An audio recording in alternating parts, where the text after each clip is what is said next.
Hello, today I'm going to present my formula for calculating the nth derivative of the Dirichlet Eta function. So you're free to use this formula as long as you credit this video. Alright, so the Dirichlet Eta functions, okay, so just to clear up some confusion, this is the Greek letter eta, which looks surprisingly similar to the letter N in the Latin alphabet. So to avoid confusion, I'm going to actually write the capital letter N. So this is going to be N, and this is going to be the letter eta representing the Dirichlet Eta function. Right. So, what is the Dirichlet Eta function?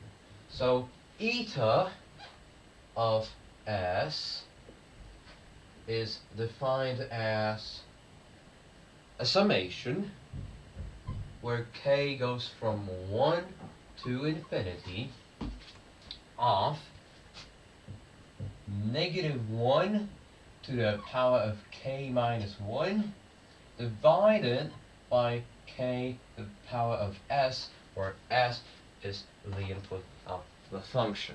Okay, so what it looks like in practice is something like 1 minus 1 to the 1 over 2 to the s plus 1 over 3 to the s minus 1 divided by 4 to the s, etc.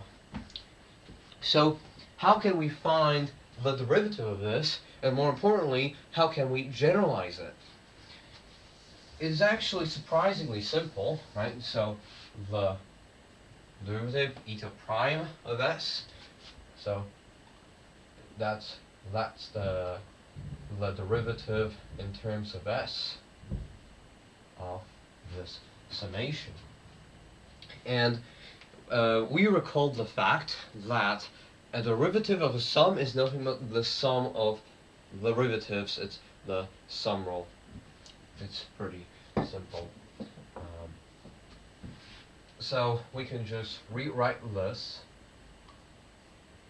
as a sum going from 1 to infinity, k goes from 1 to infinity, of the derivative in terms of s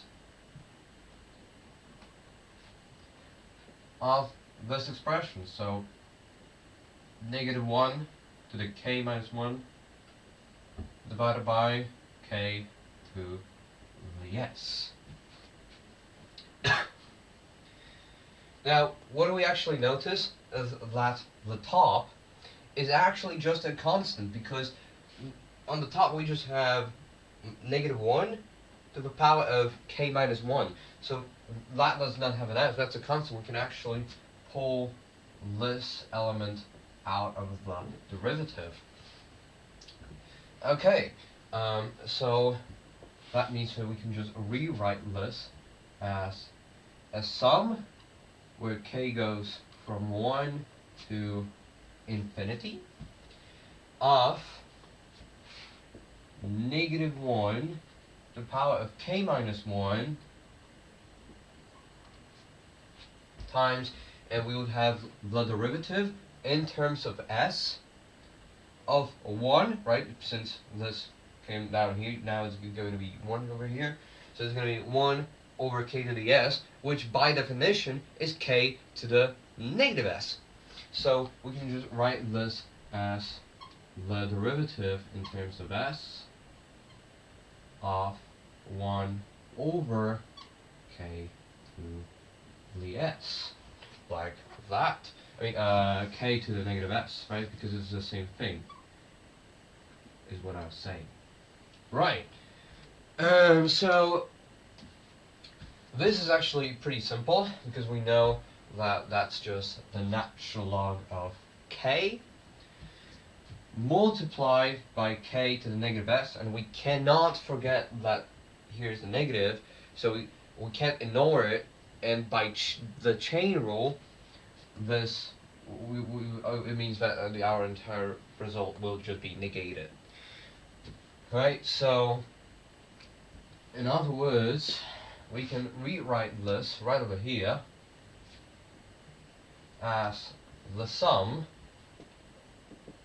as k goes from 1 to infinity of, and that's just going to be negative 1 to k minus 1, right? And then it's the natural, right? So we can't forget about this negative sign. So we can actually pull this out and place it in front of the sum by properties of summations. And now we are just left with the natural log of k, right, multiplied by k to the negative s. K to the negative s. But as we've said previously, k to the negative s is by definition 1 over k to the s. So we could just imagine that this is a 1 over k to the s, and instead of that 1 here, we could just put this expression right over here, right? Because we're multiplying these. So our final result is, and don't forget about the negative sign here, negative sum as k goes from 1 to infinity of negative 1 to the power of k minus 1 times the natural log of k, all that divided by k to the s.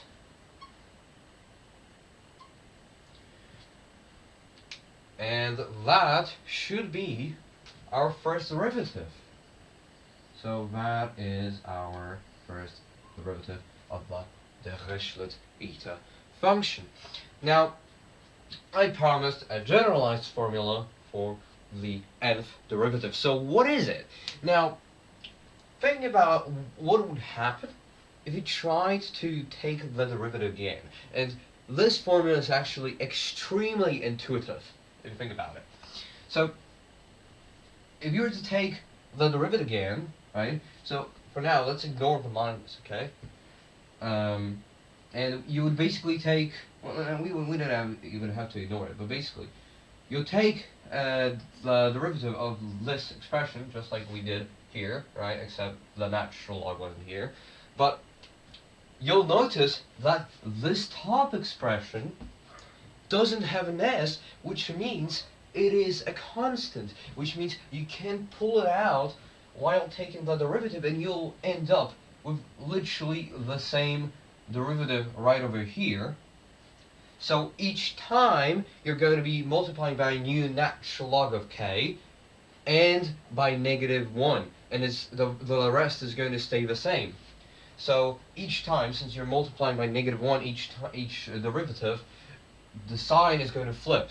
So whenever you're taking an odd derivative, so for example the first or the third derivative, you're going to have a negative sign, and for any even derivatives, so for example the second or the fourth, you are going to encounter a positive sign. Same if you had the zero derivative, which is just a function itself. As you can see, it has a positive sign. So this means that each time the number, of the natural log multiplied will increase, and the sign will change. And that's pretty much everything we care about. So let's put all these things that we just said using English, let's put them in the mathematical world. Right, so I'm going to erase all of this.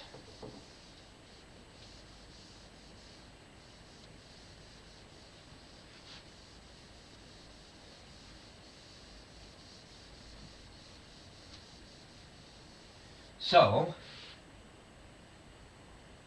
the nth derivative of the Dirichlet Eta function in terms of s, of course,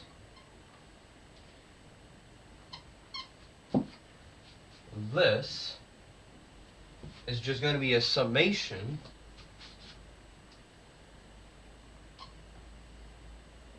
as k goes from 1 to infinity of, now first we have to take care of the sign. So what we want is for any negative power, any any even derivatives to result in a plus sign, and any any even and any odd will result in a minus sign. So this is actually easy to deal with. We can just place a -1 to the nth power, because what this will actually do is, take a look. If this is odd, then we have -1, so we're multiplying by -1, and we have a negative sign.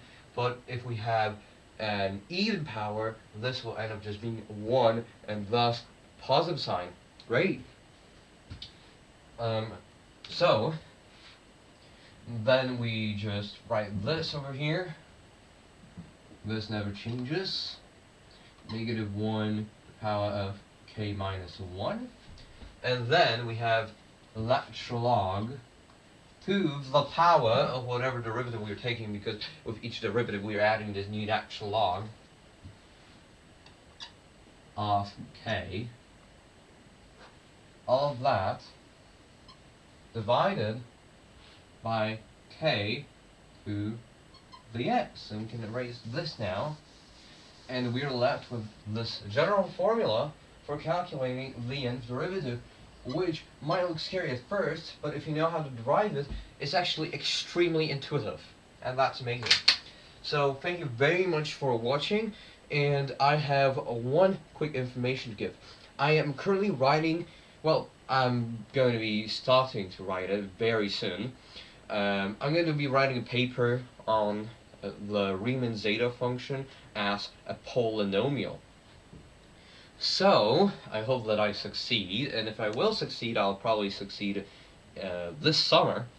So if you're interested in reading the paper, you can click the subscribe button, and I'll definitely post a video whenever the paper comes out, and the description is going to contain a link to the paper. So thank you very much for watching. I hope that you enjoyed deriving this formula right over here, and I'll see you next time, I hope.